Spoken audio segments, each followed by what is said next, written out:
Everyone, ఈరోజు మనం షీక్ kebab ఎలా తయారు చేయాలో తెలుసుకుందాము పన్నీర్తో.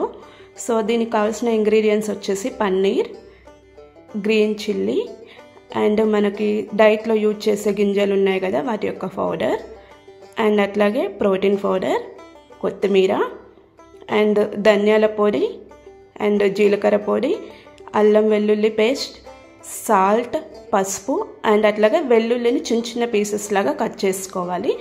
సో అట్లాగే వీటన్నిటిని కూడా ఒక బౌల్ తీసుకొని బౌల్లో మనం పన్నీర్ యాడ్ చేసుకోవాలి. పన్నీర్ మీకు కోచ్ ఎంతైతే క్వాంటిటీ చెప్పున్నారో డైట్లో ఆ క్వాంటిటీ అనేది పన్నీర్ తీసుకోవాలి. సో అట్లాగే నెక్స్ట్ వచ్చేసి ప్రోటీన్ పౌడర్ కూడా మీకు కోచ్ ఎంతైతే రికమెండ్ చేస్తున్నారో అంత ప్రోటీన్ పౌడర్ అనేది యాడ్ చేసుకోవాలి.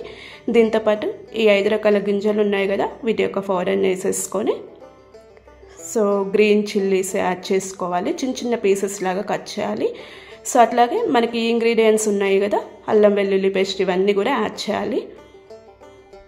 సో లాస్ట్లో వచ్చేసి కొత్తిమీర యాడ్ చేసేసుకొని, సో వీటన్నిటిని కూడా కొద్దిగా వాటర్ యాడ్ చేసుకుంటూ దీన్ని మంచిగా కలుపుకోవాలి. సాల్ట్ కూడా సరిపడినంత సాల్ట్ అనేది వేసుకొని మంచిగా కలిపేసుకొని పిండి ముద్దలాగా తయారు చేసుకోవాలి దీని అంతటిని కూడా. సో దీంట్లోంచి ఒక స్మాల్ బాల్ అంతా తీసుకొని, సో దీనికి మనకి ఈ షీక్ కబాబ్ స్టిక్స్ ఏవైతే ఉన్నాయో ఈ స్టిక్స్ తీసుకొని వీటికి మనం కబాబ్ అనేది చేసుకోవాలి. సో ప్రాపర్గా అదంతా కూడా మంచిగా చేసుకొని మీకు ఎన్నైతే అవుతాయో అన్ని కబాబ్స్ అనేది రెడీ చేసుకొని ఫస్ట్ ఇలా పెట్టేసుకోవాలి వీటన్నిటిని కూడా. తర్వాత స్టవ్ మీద సో బాండి పెట్టుకొని వీటిని షాలో ఫ్రై అనేది చేసుకోవాలి.